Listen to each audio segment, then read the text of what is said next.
Hello everyone, मैं हूं sign. आज सभी लोगों को स्वागत है बहुत एक इम्पॉर्टेंट क्लास में।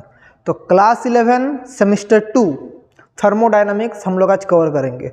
वन शॉट में पूरा चैप्टर कंप्लीट करेंगे और क्या क्या इंपॉर्टेंट इस चैप्टर वो सब डिस्कस करेंगे। तो आज एक वीडियो के अंदर पूरा थर्मोडायनामिक्स का कॉन्सेप्ट हम लोग रिवाइज करेंगे और इसको पूरा समझेंगे। तो चलिए कॉपी और पेन निकाल लीजिए और आज का क्लास शुरू करते हैं। आपके पास ज़्यादा टाइम नहीं है एग्जाम में, तो एग्जाम का पहले आपका जो सेमेस्टर 2 क्लास 11 का जो एग्जाम है उसका पूरा सिलेबस मैं वन शॉट में ऐसे कराते रहूँगा। तो आप लोग मेरे साथ बने रहिए और चलिए आज का क्लास शुरू करते हैं। तो सबसे पहले thermodynamics. So what is thermodynamics, सबसे पहले आप लोग को जानना पड़ेगा। तो थर्मोडायनामिक्स जो चैप्टर है वो दो वर्ड से बना है, एक है थर्मो, एक है डायनामिक्स। तो थर्मो का मतलब क्या है, हीट, और डायनामिक्स का मतलब क्या है बोलिए तो डायनामिक्स मतलब जो हमारा मैकेनिज्म होता है, मैकेनिक्स जैसे मतलब मैकेनिक्स में पढ़ते हैं डायनामिक्स, तो इसका मैकेनिक्स का बोलते हैं। तो thermodynamics is a branch of science. So thermodynamics is a branch of science that deals with, क्या किससे डील्स करता है, थर्मोडायनामिक्स किससे डील्स करता है, branch of science that deals with heat engine energy, the supply with energy and heat. मतलब हम लोग हीट सप्लाई करेंगे, हीट सप्लाई से कितना वर्क डन होगा, कितना एनर्जी रिक्वायर्ड होगा, ये सब हम लोग देखेंगे। तो relation between heat and energy हम लोग इस चैप्टर में पढ़ेंगे। तो थर्मोडायनामिक्स एक ऐसा ब्रांच ऑफ साइंस है जहाँ पर हम लोग पढ़ेंगे the relation between heat and energy, ठीक है। तो ये है चैप्टर का प्राइमरी लॉजिक। तो थर्मोडायनामिक्स चैप्टर में हमें टोटल 3 लॉज है, टोटल 3 लॉज ऑफ थर्मोडायनामिक्स है। आपके फिजिक्स में क्लास 11 में से 2 लॉ आपके सिलेबस में है, फर्स्ट लॉ ऑफ थर्मोडायनामिक्स और सेकंड लॉ ऑफ थर्मोडायनामिक्स। लेकिन हम लोग लास्ट में थर्ड लॉ ऑफ थर्मोडायनामिक्स को भी थोड़ा देख लेंगे और सारे चीज़ों को कवर करेंगे। सो चैप्टर शुरू करने से पहले हमें कुछ चीज़ें जानना पड़ेगा, कुछ चीज़ें हमें थर्मोडायनामिक्स के बारे में जानना पड़ेगा। सबसे पहले सर इक्विलिब्रियम क्या है। इक्विलिब्रियम का मतलब है जिसको हम लोग साम्य अवस्था बोलते हैं, मतलब जब कोई चीज बैलेंस में मेंटेन होता है। इक्विलिब्रियम स्टेट मतलब जब कोई चीज बैलेंस मेंटेन करता है। इक्विलिब्रियम मतलब एक स्टेबल स्टेट। इक्विलिब्रियम का मतलब है एक स्टेबल स्टेट, एक है स्टेबल स्टेट, ये हमें जानना पड़ेगा। और हमें थर्मोडायनामिक्स जानने से पहले और क्या जानना पड़ेगा, 2 तरह का प्रोसेस होता है, एक होता है रिवर्सिबल प्रोसेस, एक होता है irreversible process. So there are 2 types of process, एक इज रिवर्सिबल प्रोसेस और एक है इरिवर्सिबल प्रोसेस, इरिवर्सिबल प्रोसेस, ठीक है। रिवर्सिबल प्रोसेस और इरिवर्सिबल प्रोसेस। तो रिवर्सिबल प्रोसेस मतलब जो रिवर्स होता है, मतलब तो टाइम टू टाइम, मतलब हम लोग जिस पाथ से जाएंगे एक ही पाथ में साइकिल में फ्लो होता है, उसको बोलते हैं रिवर्सिबल प्रोसेस। इरिवर्सिबल मतलब वन टाइम, मतलब वो साइकिल में फ्लो नहीं होगा, ठीक है। उसके बाद ये हमने देख लिया।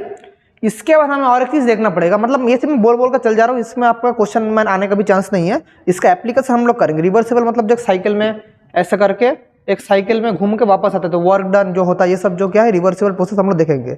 Work done in Carnot cycle आगे हम लोग पढ़ेंगे। तो रिवर्सिबल इरिवर्सिबल समझ गए। और एक चीज़ आपका थर्मोडायनामिक्स जानना पड़ेगा, एक है कि सर हमारा एक है इंटेंसिव वेरिएबल, एक है एक्सट्रिंसिक वेरिएबल। तो सर इंट्रिंसिक वेरिएबल क्या है और एक्सट्रिंसिक वेरिएबल क्या है। सो हमारे थर्मोडायनामिक्स में हम लोग डील करते हैं वेरियस फैक्टर से, वेरियस वेरिएबल्स के साथ हम लोग डील करते हैं। So main there are 2 types of variables in thermodynamics.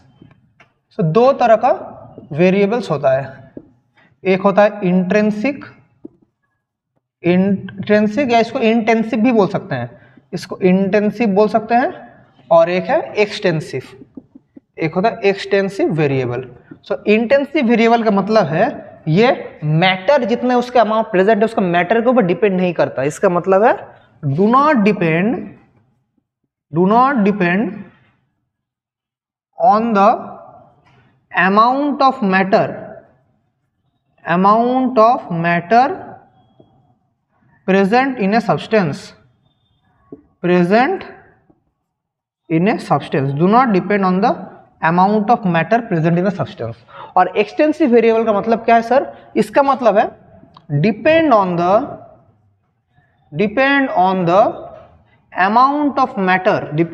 Amount of matter present in a substance, यह है एक्सटेंसिव वेरिएबल। तो इंटेंसिव है मैटर के ऊपर डिपेंड नहीं करता, और एक्सटेंसिव मतलब जो मैटर के ऊपर डिपेंड करता है।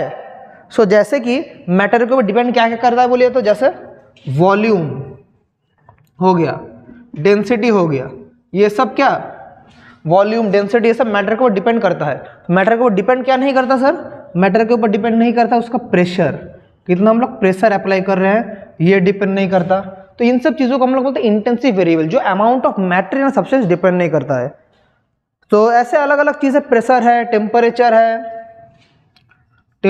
है, फिर पोटेंशियल डिफरेंस, ये कितना अमाउंट हमारा प्रेजेंट है उसके ऊपर डिपेंड नहीं करता है। तो ये सब क्या है, ये सब इंटेंसिव वेरिएबल, ये सब भी जान के रखिए। इंटेंसिव वेरिएबल मतलब जो मैटर के ऊपर डिपेंड नहीं करता, और एक्सटेंसिव मतलब वॉल्यूम, ये सब मैटर के ऊपर डिपेंड करता है। वॉल्यूम हो गया हमारा, फिर हम लोग बोलेंगे मैग्नेटिक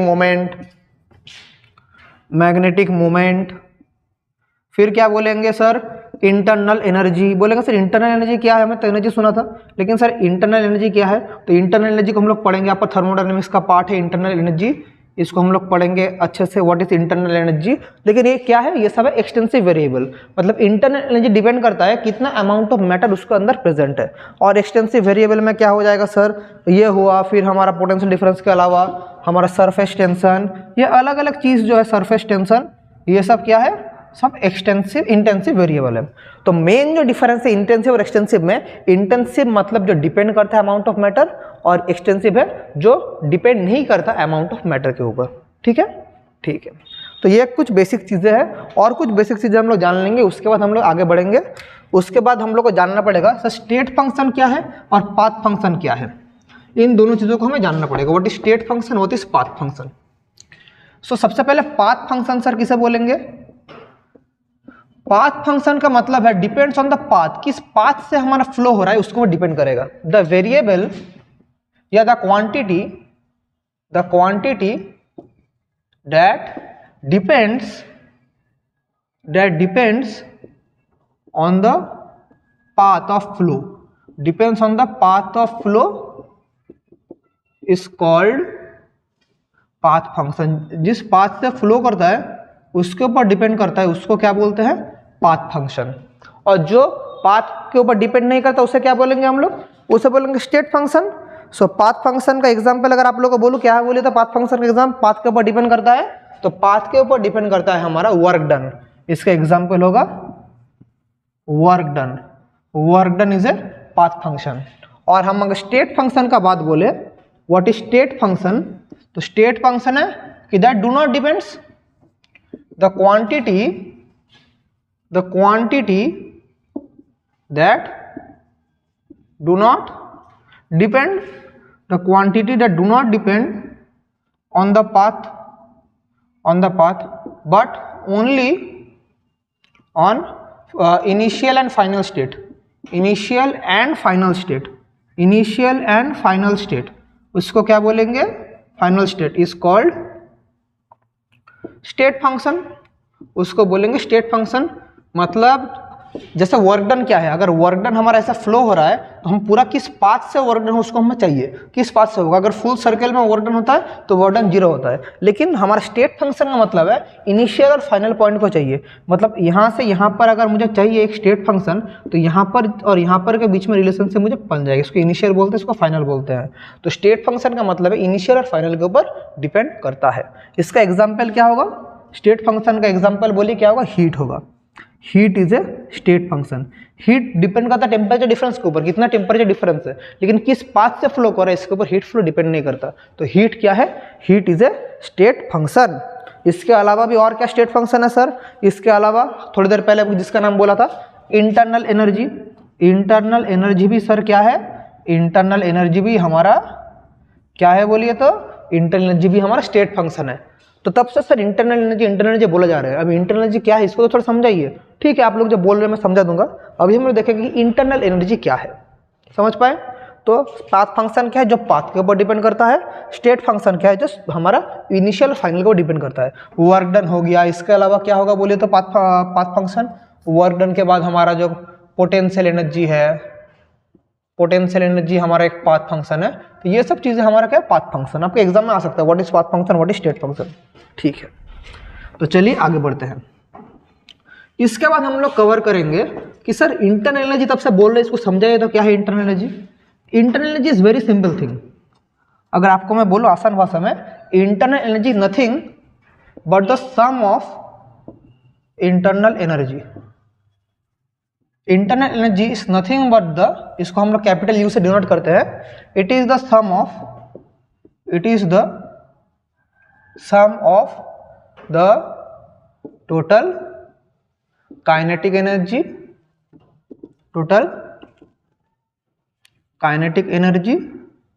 एंड पोटेंशियल एनर्जी। तो इंटरनल एनर्जी क्या है? Internal energy is the sum of the total kinetic energy और टोटल पोटेंशियल एनर्जी। मतलब इंटरनल एनर्जी का मतलब है काइनेटिक एनर्जी और पोटेंशियल एनर्जी का टोटल सम, इसी को बोलते हैं इंटरनल एनर्जी। अभी आगे इसका फॉर्मूला भी हम लोग एस्टेब्लिश करेंगे, अभी फिलहाल ये देख के रखिए, इंटरनल एनर्जी का मतलब है sum of its total kinetic energy और पोटेंशियल एनर्जी। ठीक है, तो इंटरनल एनर्जी समझ गए। इसके बाद हम लोग को समझना पड़ेगा सर, तो वर्क डन को समझाइए। तो वर्क डन क्या है? आप सभी लोगों को पता है, वर्क डन को अगर हम लोग W से डिनोट करते हैं, सो वर्क डन क्या है? एक पार्टिकल जब डिस्प्लेस करता है, वह ना पार्टिकल, अगर एक पार्टिकल मेरे यहाँ पर है, इसको मैंने F फोर्स लगाया, ये थोड़ा डिस्प्लेस कर दिया, तो वर्क डन का मतलब क्या है? Force into displacement. Force into, अगर इसको मैं x बोलूँ, फोर्स इंटू डिस्प्लेसमेंट। ठीक है, अगर मैं इसको डेरिवेटिव का टर्म में रखूँ तो F equals to delta W equals to F into delta x। इसको मैं ऐसे भी लिख सकता हूँ, dW equals to F of dx लिख सकता हूँ। अभी वर्क डन को मैं प्रेशर और वॉल्यूम के टर्म में भी रिप्रेजेंट कर सकता हूँ। वर्क डन को in terms of pressure and volume. कैसे? फोर्स का मतलब क्या है सर? फोर्स का मतलब है प्रेशर बाई प्रेशर इंटू, बोलिए क्या है? फोर्स का मतलब है प्रेशर इंटू एरिया, क्योंकि प्रेशर का मतलब क्या है? Force per unit area into dx। So A into dx का मतलब क्या है? अगर कोई पार्टिकल या कोई बॉडी, यहाँ पर एक क्रॉस सेक्शन, इसका एरिया है A, ये अगर यहाँ से यहाँ तक चलना चाहे, डेल्टा x चलना चाहे, यहाँ तक ये अगर dx चलना चाहे, तो टोटल कितना वॉल्यूम चेंज होगा? तो dv का फॉर्मूला क्या होगा? A इंटू dx होगा, इतना वॉल्यूम चेंज होगा। तो मैं क्या लिख सकता हूँ? P इंटू dv लिख सकता हूँ, तो ऑब्वियसली लिख सकता हूँ। तो वर्क डन का फॉर्मूला क्या निकल गया? P dv, मतलब P is pressure, dv is the change in volume. dv क्या है? dv sir is change in volume, change in volume. And P क्या है? P तो प्रेशर है, आप सभी लोग को पता है। तो वर्क डन का हम लोग को एक फॉर्मूला मिल गया P dv। ठीक है, तो ये हमें एक फॉर्मूला मिल गया। इसके अलावा वर्क डन सर कब पॉजिटिव होगा, कब नेगेटिव होगा, ये भी हमें निकालना आना चाहिए। ये भी जान के रखिए, थर्मोडायनेमिक्स में बहुत काम में आएगा। अगर वर्क डन कब पॉजिटिव होगा और कब नेगेटिव होगा, कब पॉजिटिव होगा, कब नेगेटिव होगा। पॉजिटिव कब होगा? जब हीट, जब हमारा क्या होगा? Work done by the system. जब हमारा पॉजिटिव कब होगा? जब होगा work done by the system, work done by the system. और नेगेटिव कब होगा? Work done on the system. जब work done on the system होगा, तब वर्क डन क्या होगा सर? तब वर्क डन होगा नेगेटिव। तो work done by the system होने से positive, work done on the system होने से नेगेटिव। ये जान के रखिए। जैसे कि कोई अगर मेरा गाड़ी चला रहा हूँ, हीट इंजन, मैंने गाड़ी का मैंने ऑन किया, गाड़ी को मैं चला रहा हूँ, तो इंजन खुद से तो काम कर रहा है। आप लोग किक स्टार्ट करके बाइक चला रहे हैं, तो बाइक खुद से चल रहा है, तो खुद से काम कर रहा है। तो बाइक जो चल रहा है वो क्या है? Work done by the system. और आपके घर में जब फ्रिज चलता है, तो फ्रिज में क्या होता है? फ्रिज के ऊपर काम करा के अंदर हम चीज़ों को ठंडा करते हैं। तो फ्रिज के ऊपर काम हो रहा है ना, तो फ्रिज का जो काम है वो क्या है? नेगेटिव। तो फ्रिज है work done on the system, वहाँ पर वर्क डन क्या होगा? नेगेटिव। और हमारा जब बाइक चलता है, उधर work done by the system, वहाँ पर क्या होगा? पॉजिटिव। ठीक है, तो ये हमें जानना पड़ेगा। So dW equals to P of dV। तो वर्क डन को हम लोग ऐसे बोल सकते हैं, समझ गए? सो वर्क डन पॉजिटिव और नेगेटिव ऐसा, और वर्क डन का एक फॉर्मूला हमें मिल गया P dV। और इतना सब जब बोल ही रहे हैं, तो हीट के बारे में जान लीजिए। हीट क्या है? तो हीट तो पता ही आप सभी लोगों को, किसी भी ऑब्जेक्ट का हॉटनेस या कोल्डनेस डिनोट करता है। क्या हीट डिनोट करता है? हीट, इसको Q से हम लोग डिनोट करते हैं, हीट। सो हीट का भी अभी हीट का डेफिनेशन आप लोगों को नहीं करूंगा, सभी लोग बहुत इंटेलिजेंट, हीट का डेफिनेशन आपको पता है। मैं आपको बोलूंगा हीट कब हमारा पॉजिटिव होगा और कब हमारा नेगेटिव होगा, इसको हमें जानना पड़ेगा। जैसा वर्क डन भी पॉजिटिव नेगेटिव हुआ, वैसे हीट कब पॉजिटिव और नेगेटिव होगा। जब पॉजिटिव कब होगा? जब heat given to the system, heat given to the system. जब हीट हम लोग सिस्टम में देंगे तब होगा हमारा पॉजिटिव। और होगा हीट जब taken away from the system, heat जब taken away from the system, taken away from the system, from the system, तो taken away from the system जब होगा तब होगा हीट हमारा नेगेटिव। तो जब heat given to the system heat positive, जब heat taken away from the system तब होगा हीट नेगेटिव। ठीक है, तो इन सब चीज़ों को हमें थोड़ा बहुत जानना पड़ेगा। समझ गए? Very good.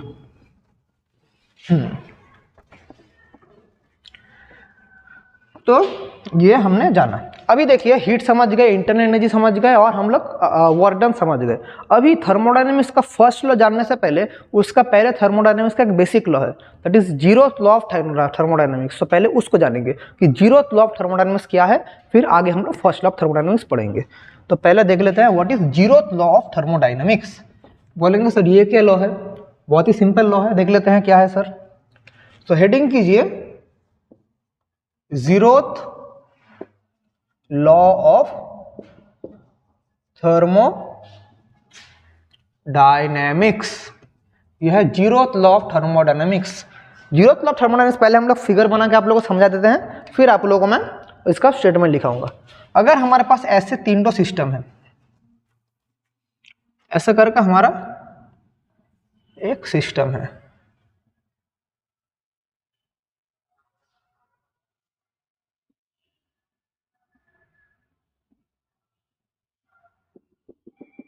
बोलेंगे सर ये क्या बना रहे समझ नहीं आ रहा। यहाँ पर सिस्टम ए है, यहाँ पर सिस्टम बी है, यहाँ पर सिस्टम सी है। ये जो वॉल है इसको हम लोग बोले एडियाबेटिक वॉल। अभी क्या है एडियाबेटिक वॉल वो हम सब समझेंगे, पहले इसको समझ लीजिए। अभी मैं बोल रहा हूँ एडियाबेटिक वॉल, इसको बोलते हैं डायाथर्मल वॉल, इसको बोलते हैं डायाथर्मल वॉल। अभी थोड़ी देर बाद समझेंगे कि एडियाबेटिक वॉल क्या है सर और डायाथर्मल वॉल क्या है। तो जीरोथ लॉ कहता है अगर दो बॉडी सोचिए ए और बी, ए अगर सी के साथ थर्मल इक्विलिब्रियम में है और बी और सी के बीच में थर्मल इक्विलिब्रियम है, मतलब सोचिए ए का जितना टेम्परेचर है, सोचिए बोला है क्वेश्चन में अगर ए का जितना टेम्परेचर है यहाँ पर टी ऑफ ए, अगर टी ऑफ सी के साथ सेम होता है, ए का जितना टेम्परेचर है वो सेम, मतलब ए और सी क्या थर्मल इक्विलिब्रियम, और बी का जो टेम्परेचर है वो सी के साथ थर्मल इक्विलिब्रियम में है, मतलब बी का टेम्परेचर और सी का टेम्परेचर सेम है, दोनों सेम है। तो हम लोग कह सकते हैं कि ए का और बी का दोनों का टेम्परेचर सेम होता है। मैं फिर से रिपीट कर रहा हूँ, अगर जीरोथ लॉ ऑफ थर्मोडायनेमिक्स कहता है अगर दो सिस्टम इंडिविजुअली एक थर्ड सिस्टम के साथ थर्मल इक्विलिब्रियम में रहता है, इसका मतलब ये है कि आपस में वो दोनों सिस्टम क्या है थर्मल इक्विलिब्रियम में है। सो ये इसके साथ थर्मल इक्विलिब्रियम में है, थर्मल मतलब टेम्परेचर, ये इसके साथ थर्मल इक्विलिब्रियम में है, तो इसका मतलब है ये दोनों भी आपस में थर्मल इक्विलिब्रियम में रहेगा। इसका मतलब ये होगा T A equals to T B होगा, ये दोनों भी आपस में थर्मल इक्विलिब्रियम में रहेगा।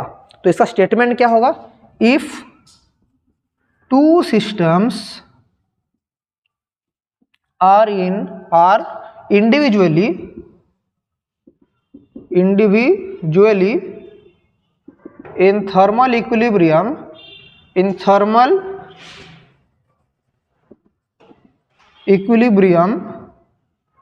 with a third system,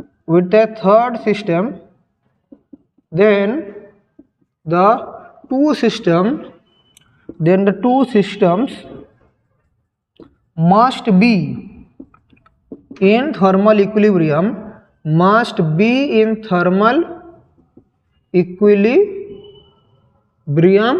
with each other। मतलब दो सिस्टम अगर आपस में थर्मल इक्विलिब्रियम में है किसी थर्ड सिस्टम के साथ, तो आपस में वो दो सिस्टम भी क्या रहना पड़ेगा, थर्मल इक्विलिब्रियम में रहना पड़ेगा। तब हम लोग ये एडियाबेटिक वॉल को हटा के यहाँ पर हम लोग एक फिर से डायथर्मल वॉल बना सकते हैं। मतलब इन दोनों का टेम्परेचर सेम है, जैसे इन दोनों का सेम है, इन दोनों का सेम है, वैसे इन दोनों का भी सेम है। यही है जीरोथ लॉ ऑफ थर्मोडायनेमिक्स। अभी हम लोग समझेंगे कि सर एडियाबेटिक वॉल क्या है और डायथर्मल वॉल क्या है, लेकिन उसका पहले समझ लिया। फिर से रिपीट कर रहा हूँ, अगर दो सिस्टम किसी थर्ड सिस्टम के साथ सेम टेम्परेचर मतलब थर्मल इक्विलिब्रियम में है, उसका मतलब ये है कि आपस में वो दोनों भी सेम टेम्परेचर या सेम थर्मल इक्विलिब्रियम में रहेगा। ठीक है, वेरी गुड। तो चलिए अभी हम लोग समझते हैं कि सर ये एडियाबेटिक वॉल क्या है और डायथर्मल वॉल क्या है। एडियाबेटिक वर्ड जो है उसका मतलब है, एडियाबेटिक का मतलब है कांस्टेंट हीट। एडियाबेटिक मतलब हीट कोई फ्लो नहीं करेगा, तो उसका मतलब ही हम लोग यहाँ से समझ लेंगे कि सर एडियाबेटिक वॉल का मतलब क्या है। एडियाबेटिक वॉल का मतलब है कि जब किसी वॉल से कोई भी हीट फ्लो नहीं कर पाएगा, when heat can not flow across a boundary or wall, then the wall is called adiabatic wall. तो उस वॉल को क्या बोलते हैं? Adiabatic wall. मतलब एक अगर यहाँ पर हमारा सिस्टम है, यहाँ पर एक हमारा एडियाबेटिक वॉल है, तो यहाँ में और यहाँ में कोई भी हीट इधर फ्लो नहीं कर पाएगा, तो इस टाइप का वॉल को बोलते हैं एडियाबेटिक वॉल। तो सर डायथर्मल वॉल क्या है? जिसमें से हीट फ्लो कर पाएगा, जिसमें से हीट फ्लो कर पाएगा उसको बोलेंगे डायथर्मल वॉल। तो डायथर्मल वॉल क्या है? The wall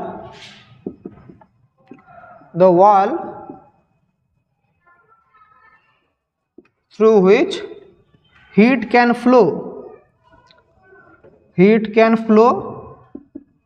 is called diathermal wall, मतलब जिस वॉल से हीट इजीली फ्लो कर पाता है उस वॉल को क्या बोलते हैं? डायथर्मल वॉल। ठीक है, तो समझ गए।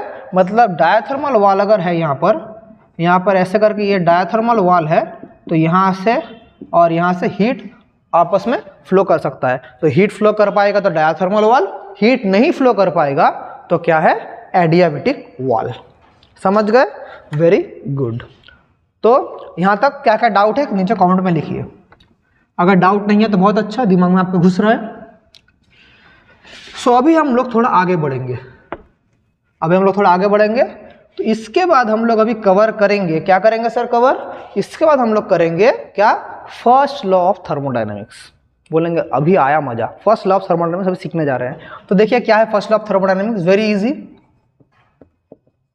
First law of thermodynamics. First law of thermodynamics क्या कहता है? First law of thermodynamics based है कंजर्वेशन ऑफ एनर्जी के ऊपर। तो इट इज बेस्ड ऑन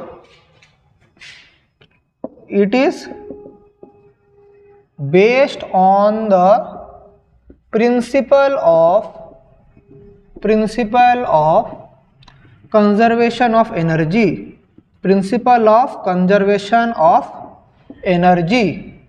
यह फर्स्ट लॉ ऑफ थर्मोडायनेमिक्स इसके ऊपर बेस्ड है। तो फर्स्ट लॉ ऑफ थर्मोडायनेमिक्स क्या कहता है? फर्स्ट लॉ ऑफ थर्मोडायनेमिक्स कहता है कि the change in heat equals to change in internal energy. बोलेंगे सर केमिस्ट्री के साथ सेम नहीं लग रहा है, केमिस्ट्री में अलग है, तो जान के रखिए केमिस्ट्री और फिजिक्स में थोड़ा अलग है।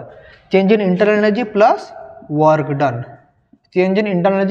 डन। मतलब थर्मोडायनेमिक्स का जो पहला लॉ है वो कहता है change in heat delta Q equals to delta U plus delta W.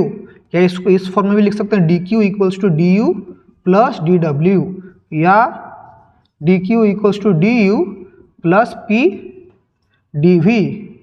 क्योंकि हमें पता है, क्या पता है कि D W equals to P D V, थोड़ी देर पहले हमने प्रूव किया था। तो ये जो सारे स्टेटमेंट है ये क्या है? This gives the first law of thermodynamics.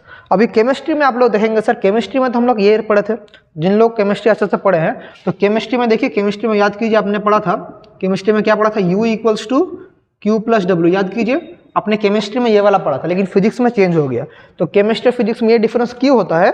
तो बहुत सारे टीचर्स को मैंने भी पूछा था, मैं जब पढ़ता था किसी ने भी अच्छा से मुझे एक्सप्लेन नहीं कर पाया।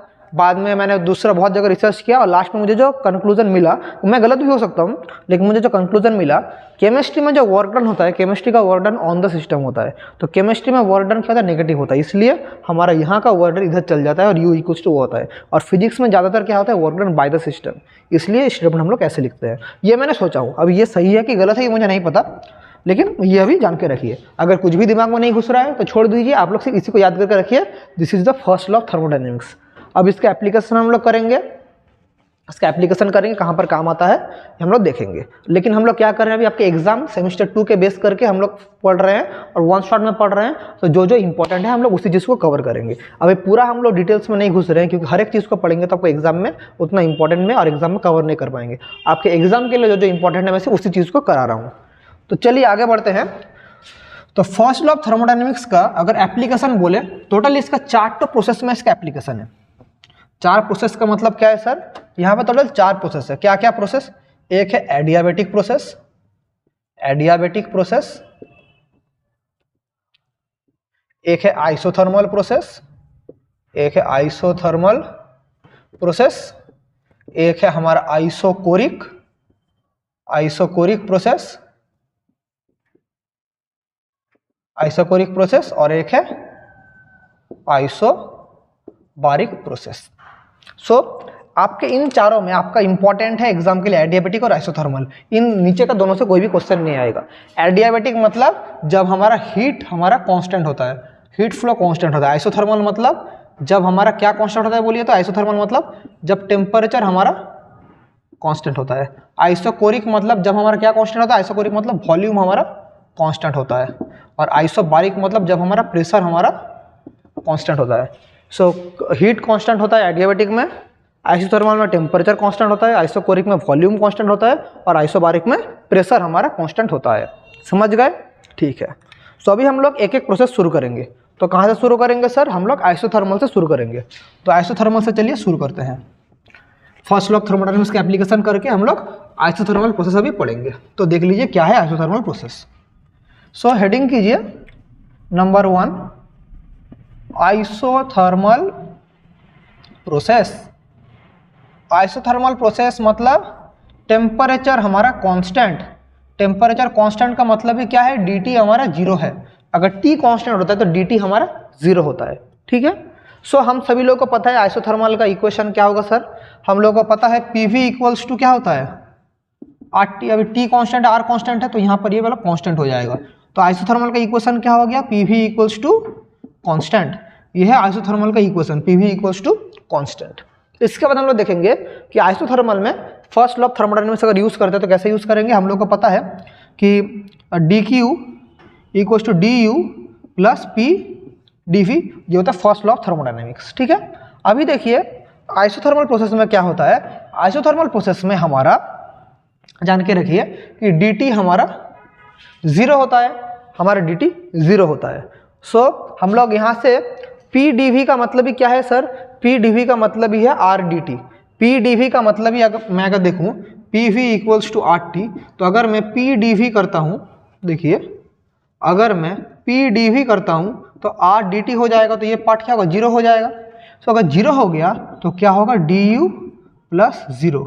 सो हमारे पास यहाँ पर एक चीज़ हम लोग को क्या मिल गया कि हमारे पास एक चीज़ मिल गया कि हमारा आइसोथर्मल में जो हमारा हीट है वो किसके लिए आप पैदा होता है? आइसोथर्मल हीट पैदा होता है इंटरनल एनर्जी के लिए हमारा हीट पैदा होता है। तो आइसोथर्मल में हीट पैदा होता है किस लिए? इंटरनल एनर्जी के लिए हमारा हीट पैदा होता है। ठीक है। तो यहाँ से हम लोग एक चीज़ देख लिए कि the heat produced in isothermal process is due to change in its internal energy. अभी हम लोग देखेंगे वर्क डन कितना होता है आइसोथर्मल प्रोसेस में। सर वर्क डन कितना होता है इसको पहले दिखाइए। तो वर्क डन के लिए अभी देख लेते हैं कि वर्क डन कितना होता है। तो वर्क डन का फॉर्मूला क्या है? P dV वर्क डन का फॉर्मूला है। अभी हमें क्या पता है? PV equals to RT। तो यहाँ से मैं लिख सकता हूँ कि P equals to RT by V लिख सकता हूँ, तो ऑब्वियसली लिख सकता हूँ। तो यहाँ पर मेरा क्या हो जाएगा? ये dW है। सो RT by V into dV लिख सकते हैं, या ये क्या हो गया? RT dV अपॉन V, ये वाला आ गया। तो टोटल वर्क डन क्या होगा? Integration of dW that is RT तो कांस्टेंट है क्योंकि temperature constant, integration of dV upon V। V1 से V2 हमारा लिमिट है, तो इसको सॉल्व करेंगे क्या होगा? RT, इसका इंटीग्रेशन करेंगे तो ln ऑफ V होगा, V1 to V2। ln V मतलब sir log E base V को बोलते हैं हम लोग ln V। जिन लोगों को नहीं पता इसको जान के लिखिए। log E बेस V को हम लोग बोलते हैं ln V। तो इसको जब हम लोग upper limit minus lower limit करेंगे तो क्या होगा? RT ln V2 minus ln of V1। तो यहाँ से क्या हो जाएगा? RT ln of V2 by V1। तो total work done in isothermal process क्या आ गया? टोटल वर्क डन आ गया RT ln of V2 by V1। RT ln of V2 by V1। मैं कैमरा में लास्ट तक आ रहा है कि नहीं थोड़ा चेक कर लेता हूँ। RT ln of V2 by V1। ठीक है, थोड़ा सा आ रहा है, मैं ऊपर अच्छा से लिख दे रहा हूँ कि आइसोथर्मल में टोटल वर्क डन है RT ln of V2 by V1। ठीक है। और यहाँ पर आर को क्या बोलता है सर, आर को बोलता है गैस कांस्टेंट, आर को बोलता है गैस कांस्टेंट। आर का सर वैल्यू क्या है, आर का वैल्यू है 2 कैलोरी पर मोल पर केल्विन, या इसको हम लोग ये भी लिख सकते हैं 8.314 जूल पर मोल पर केल्विन, कोई भी वैल्यू यूज कर सकता है, लेकिन यहाँ पर मेजोरिटी यूज करेंगे कैलोरी यूनिट को, ज़्यादातर यूज कर सकते हैं हम लोग, कर सकते हैं तो जूल भी यूज कर सकते, दोनों यूनिट ही वैलिड है। तो ये वाला हमने देख लिया कि आइसोथर्मल प्रोसेस में कितना हमारा वर्क डन हुआ। तो इसके बाद हम लोग देखेंगे आइसोथर्मल प्रोसेस में हम लोग इसका ग्राफ प्लॉट करेंगे, इसका पीवी ग्राफ प्लॉट करेंगे आइसोथर्मल में, P versus V graph plot करेंगे, और उसके बाद देखेंगे कि ये तो हमने देख लिया, इसके बाद हमें देखना पड़ेगा आइसोथर्मल प्रोसेस में वॉल्यूम का टर्म हमने वो वाला देखा, अगर प्रेशर का टर्म में आइसोथर्मल का हम लोग वर्क डन निकालते तो क्या होता, देखिए कि हमने ये वाला देखा कि हमारा देखिए क्या आया, W equals to RT ln of V2 by V1। अभी हमें क्या पता है, PV इक्वल्स टू कॉन्स्टेंट है आइसोथर्मल का equation, so P1 V1 equals to P2 V2, so हम लोग क्या लिख सकते हैं V2 by V1 equals to P1 by P2 लिख सकते हैं, तो ऑब्वियसली लिख सकते हैं। तो यहाँ से सेम इक्वेशन हम लोग क्या लिख जाएगा, ln P1 बाई P2, तो ये है वर्क डन का इक्वेशन। दोनों equation is work done of N isothermal process. तो पहले इसको आप लोग लिख लीजिए। अभी बोलेंगे सर इसका ग्राफ कैसे होगा, so PV equals to constant, P versus V का हम लोग ग्राफ बनाएंगे, आइसोथर्मल प्रोसेस में P वर्सेस V का ग्राफ बनाएंगे। अभी PV इक्वल्स टू कॉन्स्टेंट, ये किसका ग्राफ है बोलिए तो, XY इक्वल्स टू C, ये किसका ग्राफ है, ये हाइपरबोला का ग्राफ है, याद आ रहा है, ये हाइपरबोला का ग्राफ है। तो P वर्सेस V का जब हम लोग प्लॉट करेंगे आइसोथर्मल प्रोसेस में, यहाँ पर P है, यहाँ पर V है, तो ये ग्राफ कुछ इस तरह से होगा, यह है इसका हमारा graph, P versus V graph, hyperbolic graph हमारा होगा।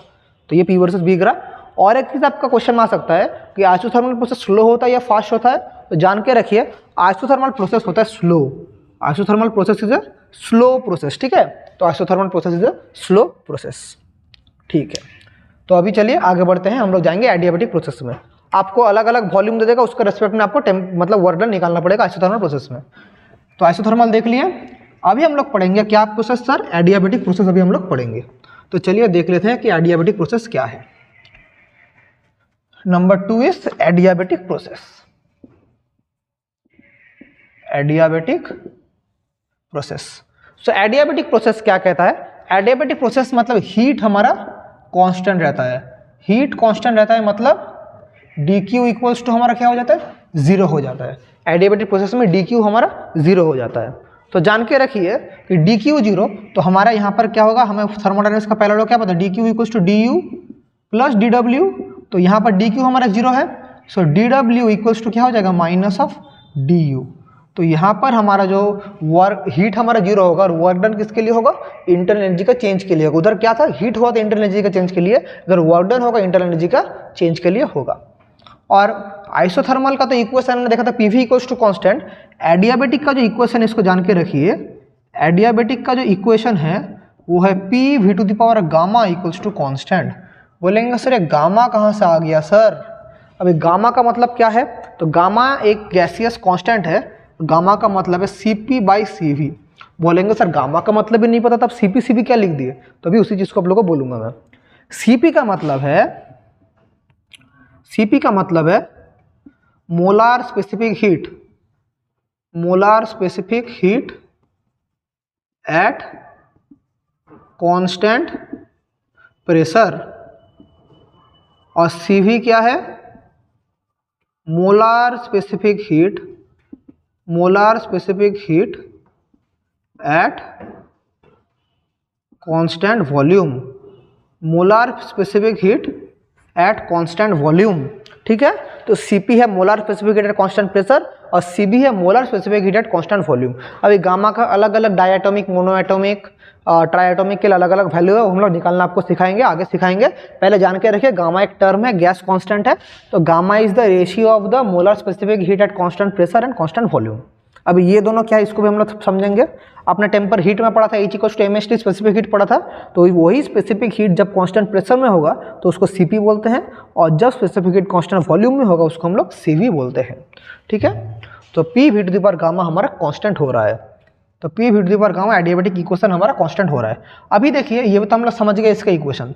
सो हम लोग को क्या पता है, हमें पता है P V equals to R T, तो यहाँ से P क्या हो जाएगा आर टी बाई वी हो जाएगा।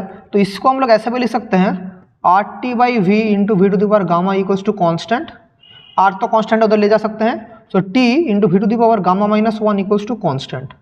सो ये भी एक हमारा एडियाबेटिक का इक्वेशन है, तो ये भी एडियाबेटिक का इक्वेशन है और ये भी एडियाबेटिक का इक्वेशन है। P V to the power gamma या T V to the power gamma minus one equals to constant, ये दोनों ही क्या है एडियाबेटिक का हमारा इक्वेशन है। अभी हम लोग को देखना पड़ेगा सर कि इसका वर्क डन कितना होता है, एडियाबेटिक में वर्क डन कितना होता है उसको हम लोग देखेंगे। सो देखिए वर्क डन कितना होगा, डी डब्ल्यू का फॉर्मूला क्या है, पी ऑफ डी वी इसका फॉर्मूला है। पी का मतलब क्या है, पी का मतलब है R T by V into D V, ये इसका फॉर्मूला है। लेकिन इतना आसान नहीं है, इतना आसान नहीं, क्यों इतना आसान नहीं है, क्योंकि ये तो हमारा वर्क डन का जनरल फॉर्मूला है, लेकिन हमें इसको ले जाना पड़ेगा किसका टर्म में, गामा का टर्म में इसको लाना पड़ेगा। सो देखिए क्या हम लोग को पता है, पी डी वी का मतलब ही क्या है, आर पी वी का मतलब, अभी देखिए पी डी वी है वर्क डन का फॉर्मूला। अभी हमने क्या देखा था, P V to the power gamma का मतलब ही है कि T V to the power gamma minus one, ये वाला फॉर्मूला हमने देखा था अभी। सो हम लोग दोनों के इक्वेशन सेम है, अभी हम लोग यहाँ से इक्वेशन एस्टेब्लिश करना शुरू करेंगे, एक सामने एक आर मल्टीप्लाई करके हम लोग कर सकते हैं। सो देखिए कैसे करेंगे। सो पी का मतलब क्या होगा, पी इधर नीचे डिवाइड हो जाएगा तो यहाँ से हम लोग निकाल पाएंगे। सो एडियाबेटिक प्रोसेस तो ये वाला हम लोग का एक हुआ, लेकिन अभी हम देखना पड़ेगा वर्क डन कैसे निकालेंगे। सो देखिए हमारे पास एक इक्वेशन है, क्या इक्वेशन है कि एडियाबेटिक इक्वेशन में हमारे पास पता है P V to the power gamma constant, तो मैं लिख सकता हूँ P one V one to the power gamma equals to P two V to the power gamma equals to P three gamma equals to constant K लिख सकते हैं। तो यहाँ से हमारे पास पी वन पी का वैल्यू क्या आ जाएगा, K by V to the power gamma, ये वाला वैल्यू आ जाएगा। सो यहाँ से मैं आर नहीं लिख के क्या लिख रहा हूँ, पी का जगह K V to the power gamma D V, इसको मैं लिख सकता हूँ, इसको मैं ऐसे भी लिख सकता हूँ K V to the power minus gamma D V, K constant है मैं लिख सकता हूँ।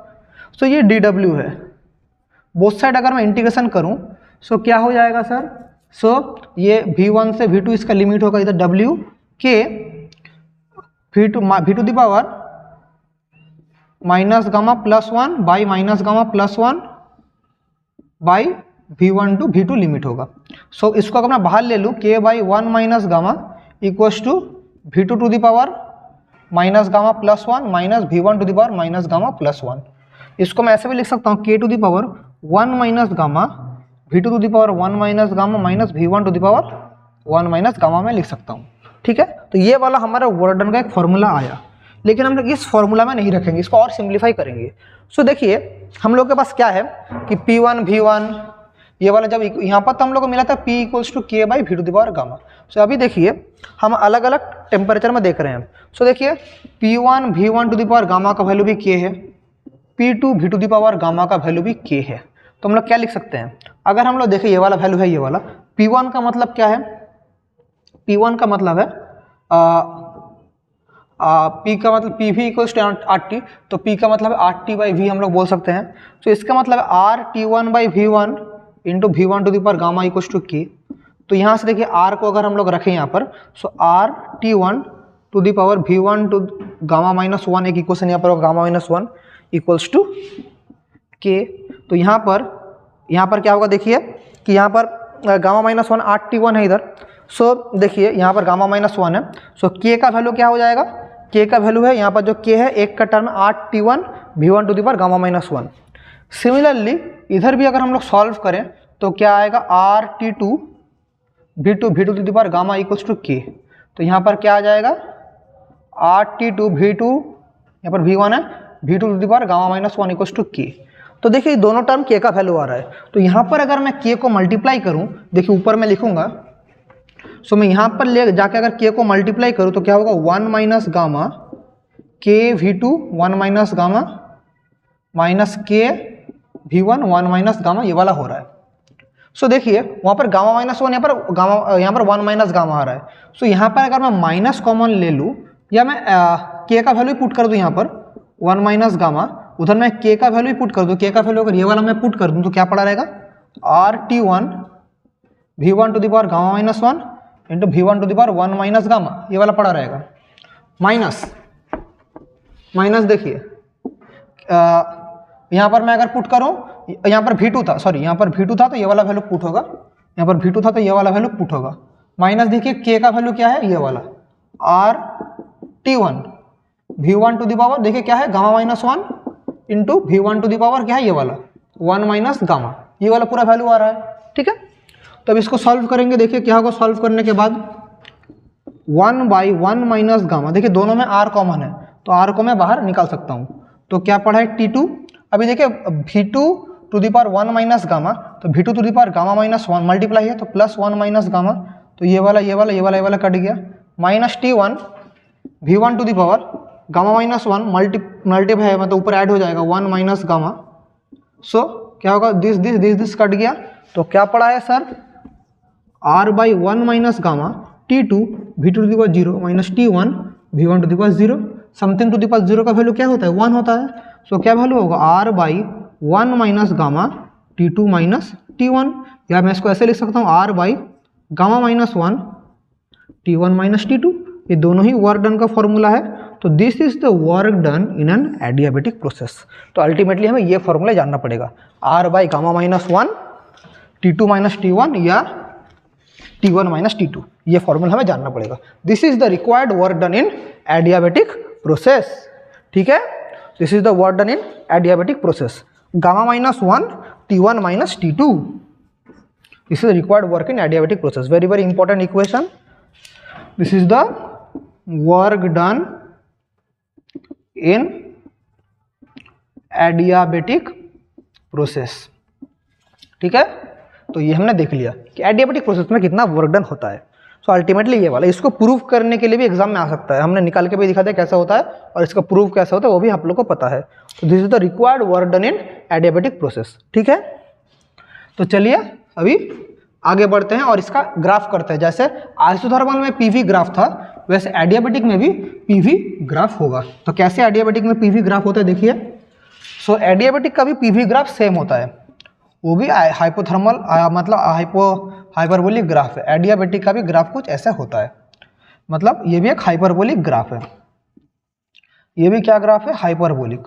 अभी आप लोग का मन में क्वेश्चन आएगा सर कि आइसोथर्मल का भी ग्राफ आया हाइपरबोलिक, एडियाबेटिक का भी ग्राफ आया हाइपरबोलिक, अब इससे ज़्यादा स्टीपर कौन है, मतलब ज़्यादा मतलब उसमें ज़्यादा उसका मतलब खिंचाव किसमें है, ज़्यादा डाउन कौन है, एडियाबेटिक है या आइसोथर्मल है।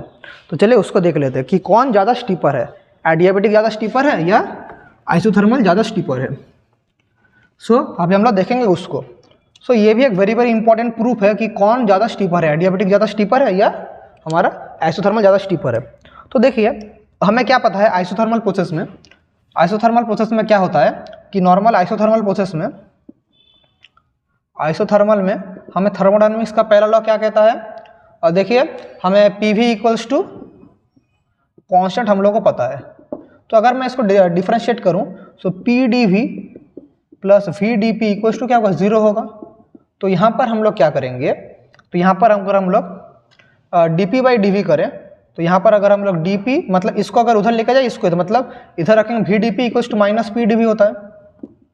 So D P upon d V क्या होगा माइनस पी बाई वी, ये वाला है आइसोथर्मल का इक्वेशन। अगर मैं एडियाबेटिक का बात बोलूँ तो सर एडियाबेटिक में क्या था, P V to the power gamma होता है एडियाबेटिक में हमारा constant, P V to the power gamma हमारा कांस्टेंट होता है। तो इसको डेरिवेटिव करेंगे तो क्या होगा V to the power gamma D P plus gamma V to the power gamma minus 1 D V into P equals to 0, क्योंकि ये इसका डेरिवेटिव किया हमने। तो इसको उधर लेके जाने से क्या होगा V to the power gamma D P equals to gamma V to the power gamma minus 1 into P D V, सामने एक तो माइनस होगा क्योंकि उस तरफ चल गया। So D P upon d V यहाँ पर क्या हो जाएगा minus gamma V to the power gamma minus 1 into P by V to the power gamma. तो इसको सॉल्व करेंगे ऊपर चल जाएगा माइनस गामा, तो minus gamma V to the power gamma minus 1 minus gamma into P, तो क्या पड़ा रहेगा माइनस गामा इंटू पी, इसको करेंगे तो ये कट गया V to the power minus 1 है तो नीचे वी आ जाएगा। So D P D V क्या आ गया माइनस गामा, ये वाला आ गया। तो ये किसका था, ये था आइसोथर्मल का, ये क्या आ गया ये एडियाबेटिक का आ गया। तो ये एडियाबेटिक का हमारा इक्वेशन आ गया। तो ये इक्वेशन नंबर 2 है। फर्स्ट इक्वेशन और ये इक्वेशन नंबर 2। अभी दोनों को अगर मैं डिवाइड कर दूं, इक्वेशन 2 डिवाइडेड बाय इक्वेशन 1, इसको अगर कर दूं तो क्या होगा,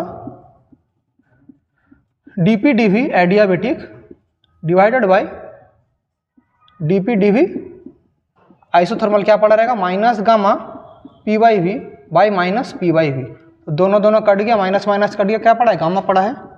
सो dp dv adiabatic equals to gamma into dp dv isothermal.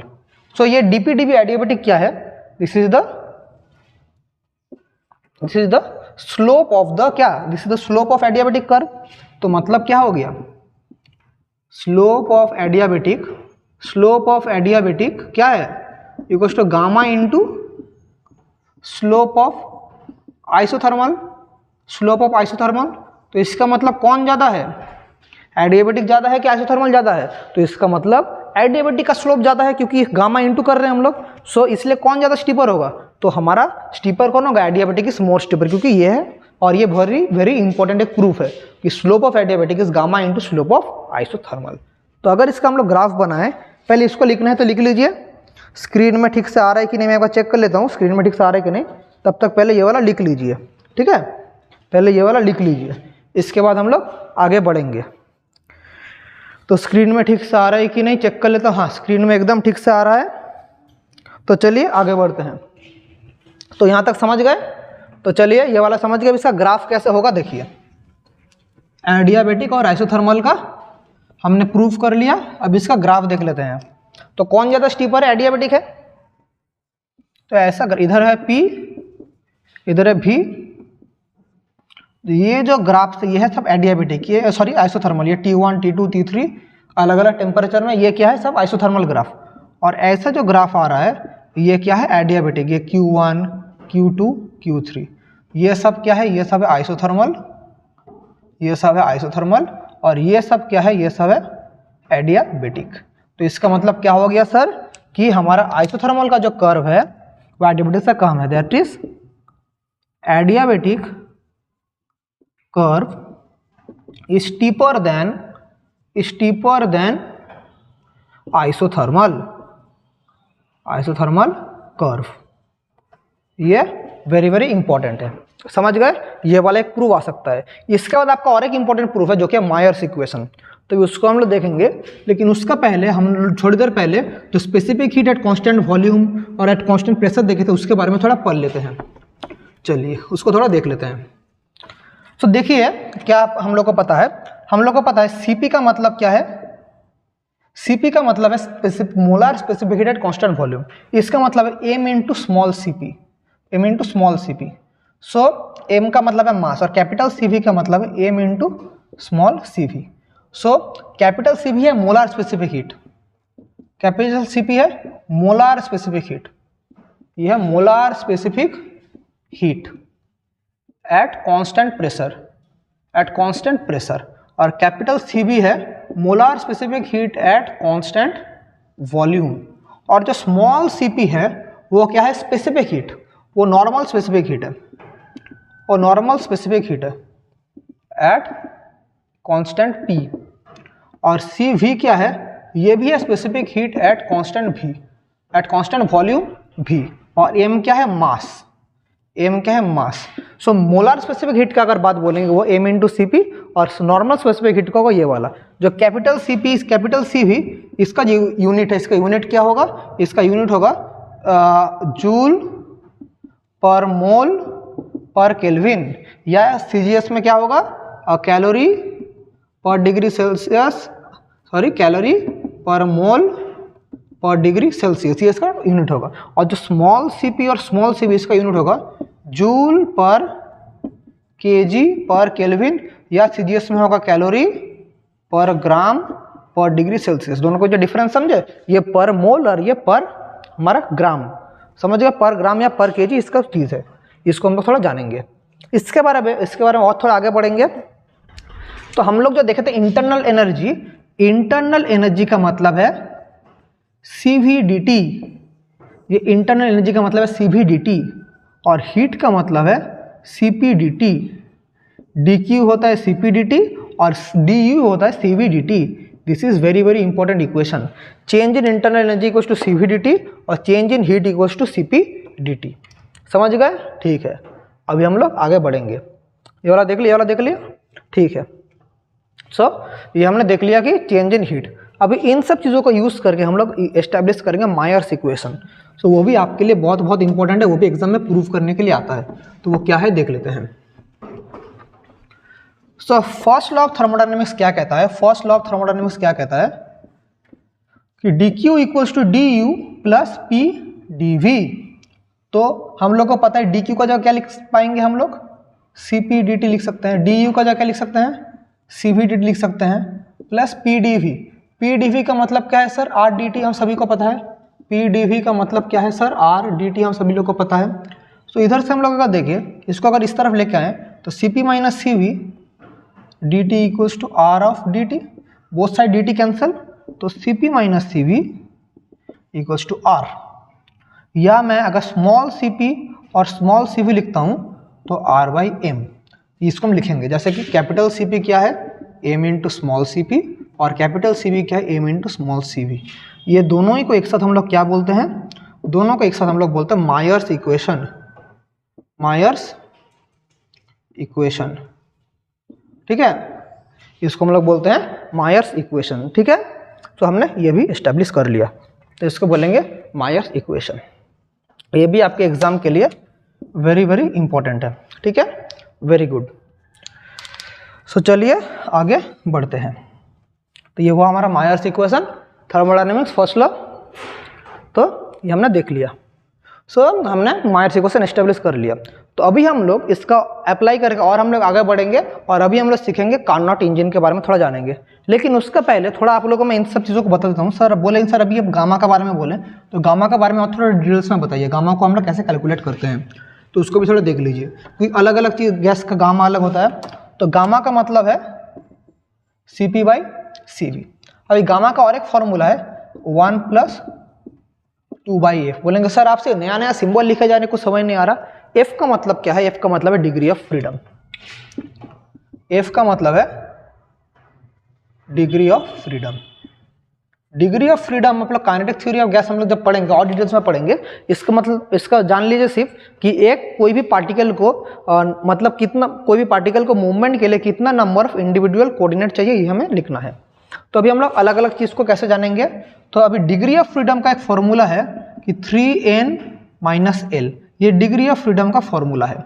तो यहाँ से हम लोग गामा का भी वैल्यू निकाल सकते हैं कि n का मतलब क्या है? Number of particle, number of particles, और l का मतलब क्या है? Number of constants, number of constants. l का मतलब है नंबर ऑफ कॉन्स्टेंट्स। कॉन्स्टेंट्स मतलब एक तरफ कितना बॉन्ड रहता है। अभी अलग अलग चीज़ का हम लोग बनाएंगे, आप थोड़ी देर समझ पाएंगे। अगर मैं मोनो एटॉमिक का बात बोलूँ, number 1 is mono atomic. Mono atomic का मतलब है, मोनो एटॉमिक का मतलब क्या है? मोनो एटॉमिक जैसे कि एग्जाम्पल, जैसे हीलियम, नियॉन, ये सब क्या है? मोनो एटॉमिक है। तो मोनो एटॉमिक के नंबर ऑफ पार्टिकल्स कितना है? 1 होता है। और मोनो एटॉमिक में किसी भी बॉन्ड नहीं होता, कोई बॉन्ड नहीं होता, तो नंबर ऑफ कांस्टेंट 0 होता है। तो मोनो एटॉमिक का डिग्री ऑफ फ्रीडम क्या होगा? 3 × 1 माइनस 0 दैट इज 3। तो मोनो एटॉमिक का मेरा डिग्री ऑफ फ्रीडम क्या हो गया सर? मोनो एटॉमिक का डिग्री ऑफ फ्रीडम हमारा 3 हो गया। तो मोनो एटॉमिक का अगर डिग्री ऑफ फ्रीडम 3 हो गया तो मोनो एटॉमिक का गामा का वैल्यू सर क्या होगा? गामा का value 1 plus 2/f, it is 1 plus 2/3 that is 5/3 या 1.67। सो मोनो एटॉमिक का वैल्यू हमारा गामा क्या आ गया? 1.67। आपके बुक में देखना जो एग्जाम्पल में क्वेश्चन है उधर लिखा है गामा का वैल्यू 1.67। तो कहाँ से आया समझ पाए? तो मोनो एटॉमिक का क्या आ गया? 1.67 हमारा गामा का वैल्यू। अभी आगे बढ़ते हैं। अगर हमारा डाई एटॉमिक बोले तो डाई एटॉमिक में क्या होगा सर? जैसे कि ऑक्सीजन, नाइट्रोजन, ये सब डाई एटॉमिक है। तो डाई एटॉमिक जैसे ऑक्सीजन का अगर मैं एग्जांपल बोलूँ, ऑक्सीजन ऐसा करके ऑक्सीजन का स्ट्रक्चर है, नाइट्रोजन का स्ट्रक्चर ये वाला है, ये सब नाइट्रोजन का स्ट्रक्चर। अलग अलग गैस का स्ट्रक्चर, हाइड्रोजन का बोल सकते हैं हम लोग, नाइट्रोजन, हाइड्रोजन। हाइड्रोजन का स्ट्रक्चर कुछ इस तरह का हाइड्रोजन का स्ट्रक्चर होता है। तो इनका नंबर ऑफ कांस्टेंट और नंबर ऑफ पार्टिकल्स कितना है? तो नंबर ऑफ पार्टिकल्स तो यहाँ पर डाई एटॉमिक मतलब 2, नंबर ऑफ कांस्टेंट का मतलब ये नहीं है कि कितना बॉन्ड है, नंबर ऑफ कांस्टेंट का मतलब है एक डायरेक्शन में कितना बॉन्ड है, इधर एक डायरेक्शन में, इधर एक डायरेक्शन में, इधर एक डायरेक्शन में है, तो मतलब इधर L 1 हो जाएगा, इसका 2, इसका 3, इसका 1 नहीं होगा। एक डायरेक्शन में कितना डायरेक्शन में बॉन्ड है, इसका मतलब है कांस्टेंट्स का मतलब है कितना डायरेक्शन में बॉन्ड है, 1 1 1, ठीक है। तो इसका मेरा डिग्री ऑफ फ्रीडम क्या होगा, 3n माइनस एल, ये फॉर्मूला है 3n minus L, that is 3 into 2 minus 1, that is 6 minus 1, that is 5। सो मेरा डाईएटॉमिक का मेरा क्या हो गया, 5 हो गया, डिग्री ऑफ फ्रीडम क्या हो गया, 5 हो गया डाईएटॉमिक। और हमारा गामा का वैल्यू क्या होगा, गामा का वैल्यू होगा 1 plus 2/f, that is 1 plus 2/5, that is 7/5, that is 1.4। सो डाईएटॉमिक का वैल्यू क्या हो गया, गामा का 1.4 हो गया डाईएटॉमिक का गामा का वैल्यू, समझ पाए। तो डाईएटॉमिक का गामा का वैल्यू क्या आ गया, 1.4 हमारा वैल्यू आ चुका है। ये कैमरा में आ रहा है कि नहीं, मैं लास्ट तक चेक कर लेता हूँ। हाँ, कैमरा में एकदम बढ़िया से आ रहा है। सो गामा का वैल्यू डाईएटॉमिक में 1.4 हो गया है। अगर मैं भी ट्राईएटॉमिक का बात बोलूँ, ट्राईएटॉमिक का बात बोलूँ तो क्या होगा सर, देखिए अभी ट्राईएटॉमिक दो तरह का होता है, कि लीनियर ट्राईएटॉमिक, एक नॉन लीनियर ट्राईएटॉमिक। तो पहले हम लोग लीनियर ट्राईएटॉमिक का बात बोलते हैं। सो लीनियर ट्राईएटॉमिक, लीनियर ट्राईएटॉमिक का मतलब एग्जांपल जैसे कार्बन डाइऑक्साइड, सल्फर डाइऑक्साइड, ये सब क्या है, लीनियर ट्राईएटॉमिक। जैसे कार्बन डाइऑक्साइड का स्ट्रक्चर क्या है, ये कार्बन डाइऑक्साइड का स्ट्रक्चर 1 2 3 4 5 6 7 8। सल्फर डाइऑक्साइड का भी ऐसा स्ट्रक्चर है। तो नंबर ऑफ पार्टिकल्स लीनियर ट्राईएटॉमिक कितना होगा, लीनियर ट्राईएटॉमिक है, ट्राई मतलब 3, लेकिन नंबर ऑफ पार्टिकल्स तो हम लोग समझ गए, लेकिन कॉन्स्टेंट्स कितना है, इस डायरेक्शन में एक बॉन्ड है, इस डायरेक्शन में एक बॉन्ड है, तो इधर क्या हो जाएगा, 2 हो जाएगा, L का वैल्यू 2 हो जाएगा। तो इसका मेरा F का वैल्यू क्या होगा, 3n minus L, that is 3 into 3 minus 2, that is 9 minus 2, that is 7। तो ट्राई लीनियर एटॉमिक क्या हो गया, 7 हमारा इसका डिग्री ऑफ फ्रीडम हो गया। इसके बाद हमारा गामा का वैल्यू क्या होगा, गामा का वैल्यू होगा 1 प्लस 2/7, दैट इज 9/7 इसका वैल्यू होगा, दैट इज 7 1 7, फिर 2 आएगा, 2 आएगा तो 20, 7 2 14, उसका 6 मतलब 1.28 अप्रोक्सीमेट। सो गामा ट्राईएटॉमिक लीनियर का वैल्यू क्या हो जाएगा, 1.28 या 9/7। और अगर मेरा नॉन लीनियर रहा, अगर मेरा नॉन लीनियर रहा तो सर क्या होगा, उसको भी देख लेते हैं कि नॉन लीनियर ट्राईएटॉमिक अगर रहा सो क्या होगा सर।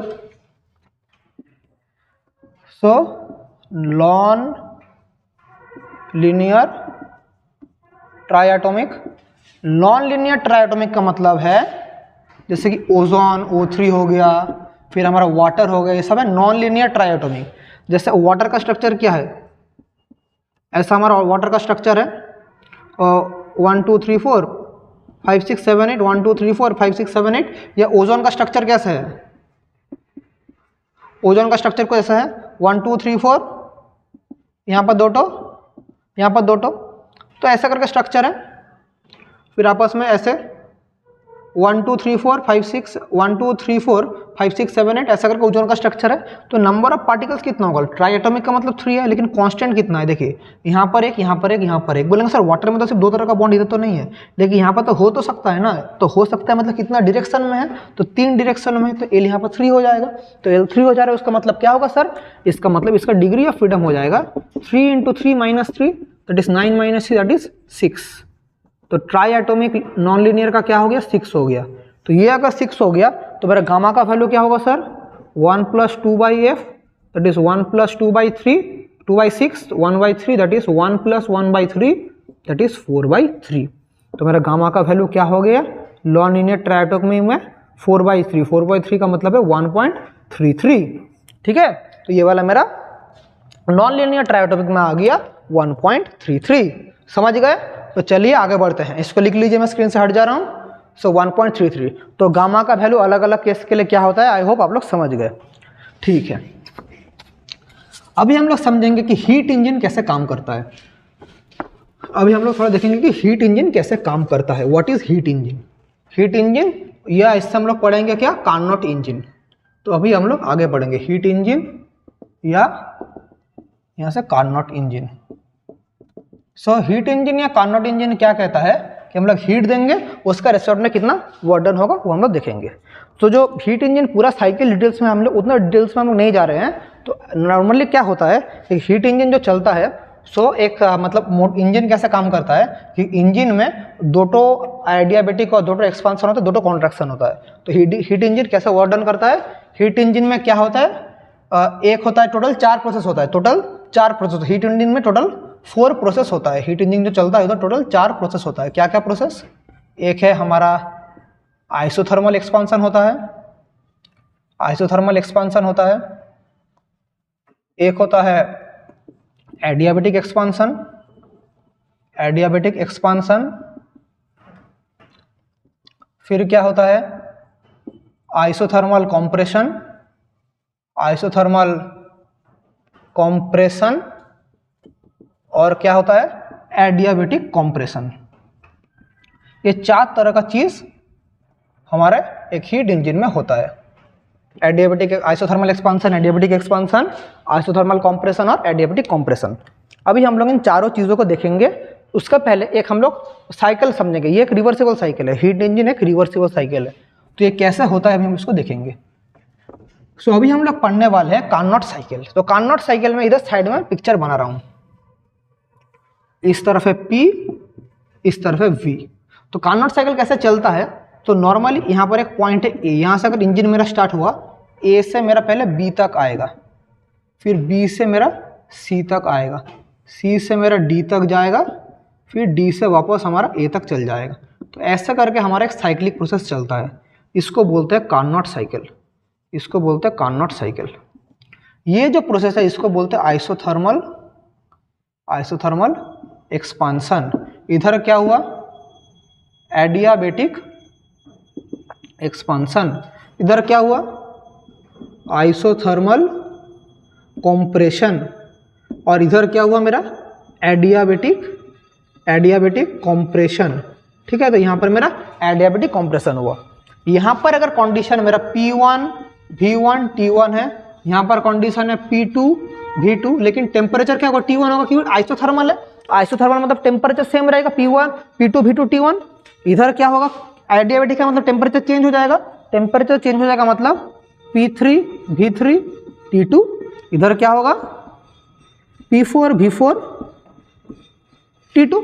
ठीक है, यहाँ पर कितना हीट है, अगर बोले यहाँ पर हीट है Q1, यहाँ पर जो हीट है ये हीट है Q2। ठीक है, तो ये है हमारा पूरा कार्नोट साइकिल का डायग्राम। अभी हम लोग एक एक प्रोसेस में कितना वर्क डन हो उसको कैलकुलेट करेंगे, टोटल वर्क डन इसका निकालेंगे। सो स्टेप वन क्या है, A से B, ये क्या है आइसोथर्मल एक्सपांसन, ये है isothermal expansion.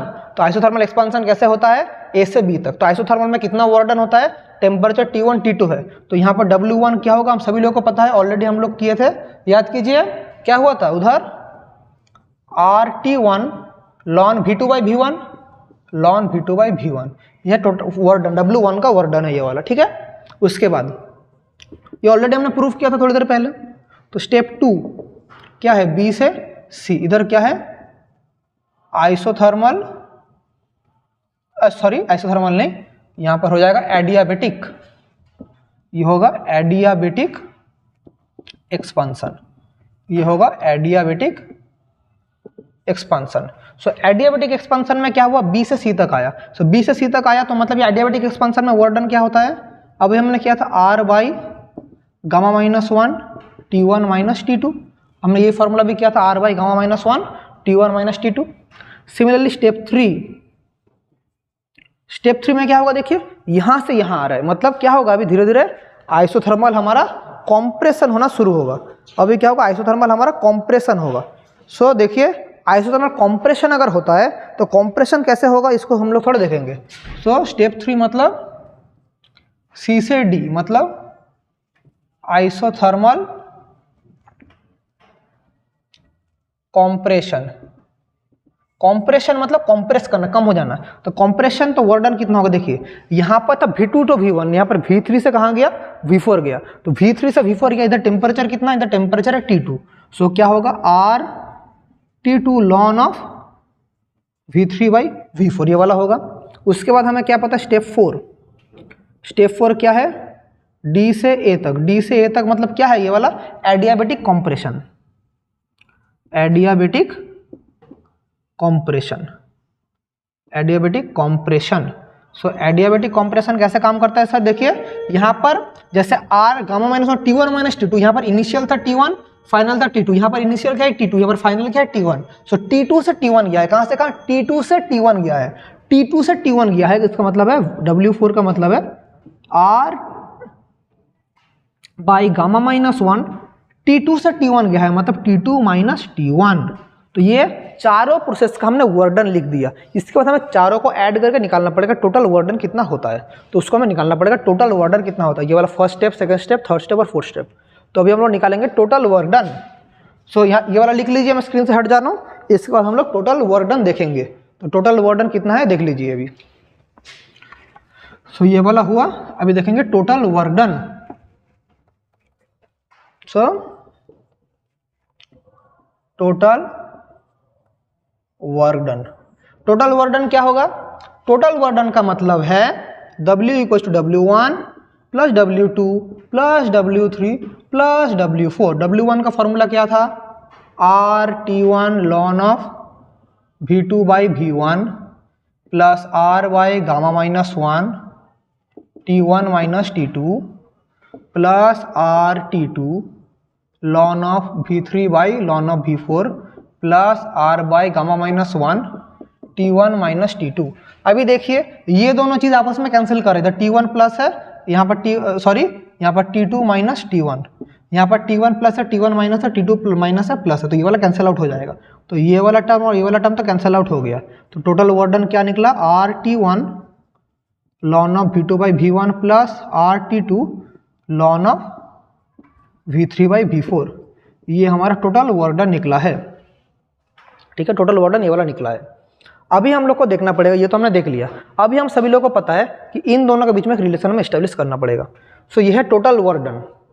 So total work done in Carnot cycle हमने निकाल लिया। अभी क्या करेंगे? अभी V2 और V1 के बीच में हम लोग रिलेशन एस्टेब्लिश करेंगे। V2 बाई V1 और V3 बाई V4 के बीच में रिलेशन एस्टेब्लिश करेंगे। तो हम लोग को क्या पता है कि आइसोथर्मल में T V to the power gamma minus one क्या होता है? कांस्टेंट होता है। T V to the power gamma minus one constant होता है, तो वहाँ से हम लोग एस्टेब्लिश कर सकते हैं। सो वो हम लोग करेंगे थोड़ी देर बाद। इसके बाद सबसे पहले हमें करना पड़ेगा इसका एफिशिएंसी निकालना पड़ेगा। कार्नोट साइकिल का हमें एफिशिएंसी निकालना पड़ेगा। तो ये हमने टोटल वर्क डन देखा। तो टोटल वर्क डन जितना हो रहा है, मैं पहले इसको इधर ऊपर लिख के रखता हूँ। ये कार्नोट साइकिल में टोटल वर्क डन हमारा कितना हुआ? RT1 lawn V2 by V1 plus RT2 ln of V3 by V4। This is a total work done in A Carnot cycle. ये टोटल हीट इंजन में टोटल वर्क डन इतना होता है। अभी हमारा जो हीट इंजन काम करता है वो कैसे काम करता है बोले तो हीट इंजन, तो हीट इंजन ऐसे काम करता है। उसका एक सीक्वेंशियल डायग्राम हम लोग करेंगे। सबसे पहले यहाँ पर सोर्स होता है, सोर्स हमें टेम्परेचर सप्लाई करेगा। ये वाला हमारा इंजन है, ये वाला हमारा क्या है? सिंक है। ठीक है, सोर्स का टेम्परेचर क्या है? सोर्स का टेम्परेचर है हमारा, अगर यहाँ पर टेम्परेचर T1, सिंक का टेम्परेचर है T2। जहाँ पर T1 is greater than T2 होता है, ये ऐसे आता है, यहाँ से हमारा वर्क डन निकल जाता है। यहाँ पर हमारा आउटपुट है, तो यहाँ पर हमें क्या निकलता है? आउटपुट। यहाँ का टेम्परेचर अगर Q1 है, यहाँ का टेम्परेचर है Q2, तो आउटपुट जो होगा W का वैल्यू क्या होगा? Q1 माइनस Q2 होगा W का वैल्यू। तो यह है आउटपुट। सो इनपुट क्या है? यहाँ पर इनपुट है हमारा Q1, आउटपुट क्या है? आउटपुट है W। W का मतलब है Q1 माइनस Q2। सो मेरा एफिशिएंसी क्या होगा? तो एफिशिएंसी का फॉर्मूला है आउटपुट बाई इनपुट, मतलब work done by input W by Q1, या Q1 minus Q2 by Q1, या 1 माइनस Q2 बाई Q1। ये एक हीट इंजन का क्या है? एक हीट इंजन का हमारा एफिशिएंसी का फॉर्मूला है, Q2 by 1 minus Q2 by Q1। ये हीट इंजन का हमारा फॉर्मूला है। ठीक है, अभी हम लोग देखेंगे दोनों के बीच में रिलेशन हम लोग एस्टेब्लिश करेंगे। सो ये वाला हमने देख लिया। टोटल हमारा कितना हो रहा है? टोटल हमारा कितना इधर काम हो रहा है? 1 minus Q2 by Q1। So efficiency हो गया 1 माइनस Q2 बाई Q1। अभी देखिए हम लोग को पता है Q2 का वैल्यू कौन सा? ये वाला Q2 का वैल्यू है। ये किसका वैल्यू? ये Q1 का वैल्यू है। सो अगर हम लोग अभी इस टर्म में लेके आए कि Q2 का वैल्यू Q2/Q1 को अगर हम लोग देखें, Q2 का वैल्यू क्या है RT1 ln V2/V1 और RT2 Q2 का वैल्यू तो ये वाला होगा V3/V4 और divided by RT1 ln of V2/V1। So R cut गया। अभी देखिए अगर हम लोग इसको सॉल्व करें तो हम लोग को क्या पता है, मैं अभी ज़्यादा डिटेल्स में नहीं जा रहा हूँ, आप लोग जान के रखिए जो वाला फॉर्मूला आएगा कि ln of V3/V4 equals to ln of V2/V1 आएगा। इसको मैं प्रूव नहीं कर रहा क्योंकि वन शॉट लेक्चर है, बहुत बड़ा हो जाएगा, इससे प्रूव नहीं करा रहा हूँ। तो ये वाला कट जाएगा तो क्या आ जाएगा T2/T1 आ जाएगा। तो एफिशिएंसी का और एक फार्मूला हो जाएगा 1 - T2/T1। सो ये भी एक एफिशिएंसी का फार्मूला है। तो हमने कार्नोट साइकिल का टोटल एनर्जी देख लिया, टोटल एफिशिएंसी का फार्मूला देख लिया। तो इस फार्मूला से भी हम लोग कर सकते हैं और ये वाला फार्मूला से भी कर सकते हैं। तो ये था कार्नोट साइकिल का टोटल एनर्जी। सो चैप्टर में हम लोग बहुत अंदर तक घुस गए। अभी धीरे धीरे हम लोग आगे बढ़ेंगे, ये हमने देख लिया। अभी हम लोग धीरे धीरे जाएंगे, एक नया टर्म के बारे में सीखेंगे जिसका नाम क्या है, जिसका नाम है एंट्रोपी। तो पहले उसको देख लेते हैं कि एंट्रोपी क्या है। तो हीट इंजन समझ गए, तो कैसा लग रहा है क्लास कमेंट करके बोलिए। आपके लिए मेहनत करके मैं वन शॉट में पूरा लेक्चर कवर करा रहा हूँ। अभी आपको भी मेरे साथ पढ़ाई करना पड़ेगा।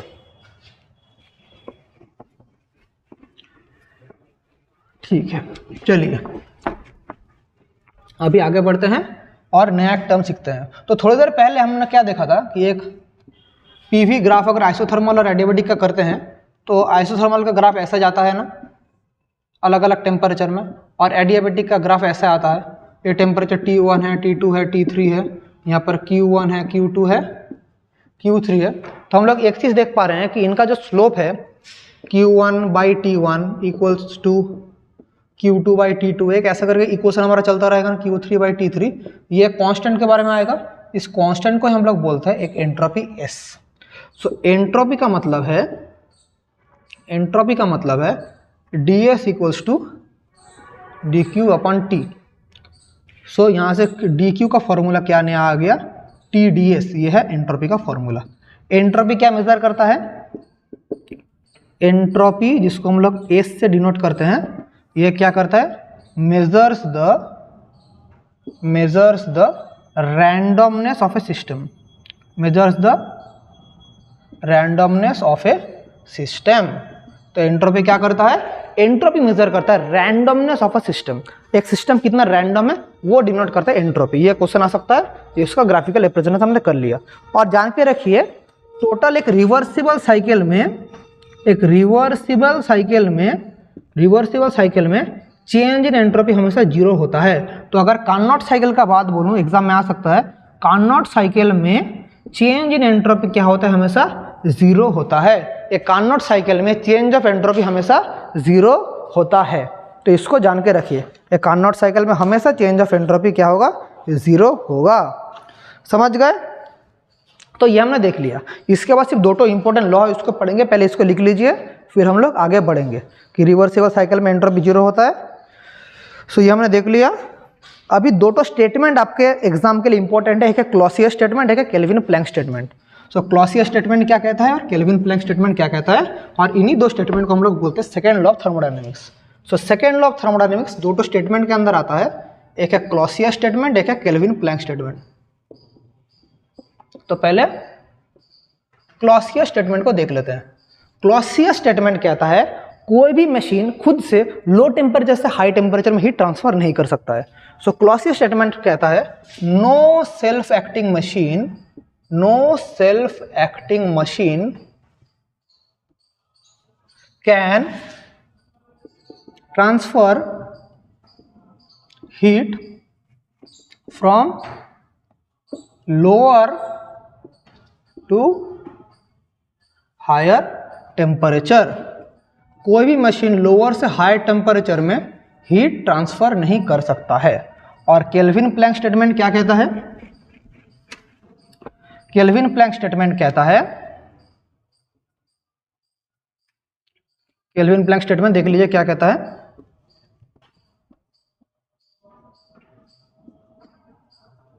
केल्विन प्लैंक स्टेटमेंट कहता है कोई भी मशीन हम लोग उसमें जितना हीट सप्लाई करेंगे पूरा को वर्क में कन्वर्ट नहीं कर पाएगा। No self acting machine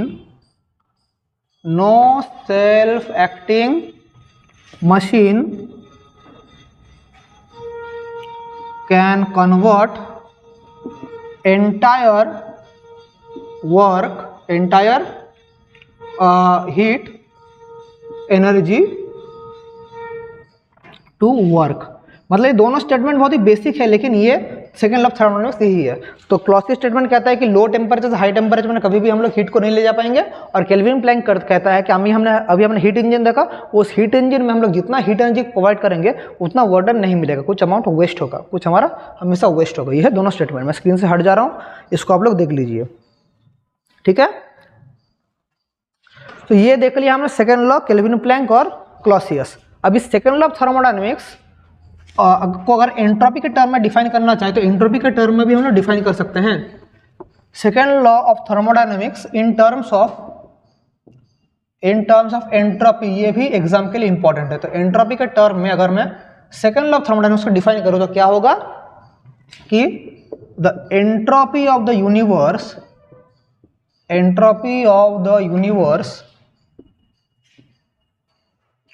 is gradually increasing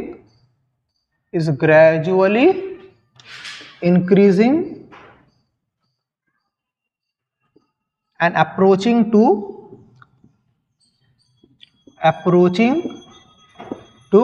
maximum। सो हमारा जो एंट्रोपी है यूनिवर्स का वो ग्रेजुअली इंक्रीज हो रहा है और कहाँ तक जा रहा है, मैक्सिमम तक जा रहा है। तो यही था आपके थर्मोडायनामिक्स क्लास 11 का सेमेस्टर 2। इसके बाहर और कुछ भी आपका सिलेबस में बाकी नहीं है। सो आज का क्लास हम लोग यहीं तक रखते हैं। इसके बाद सर क्या कराएंगे, मैं अगर ये वाला वीडियो में रिस्पॉन्स अच्छा आया, आप में से बहुत सारे बच्चे अच्छे से कमेंट किए, आप में से बहुत सारे बच्चे अच्छा एंगेजमेंट आया, तो मैं इस पूरे थर्मोडायनामिक्स में जितना भी इंपॉर्टेंट न्यूमेरिकल्स है वो सॉल्व कराऊंगा। तो ये आपके ऊपर, आप कैसे इस वीडियो को रिस्पॉन्स करते हैं। मैं जैसे मेहनत कर रहा हूँ, आप लोग को भी वैसा मेहनत करना पड़ेगा। तो ठीक है, तो तब तक के लिए आज क्लास को यहीं तक रखते हैं। आप सभी लोगों को बेस्ट विशेस, और कैसे लगा आज का क्लास कमेंट करके बोलना। Thank you.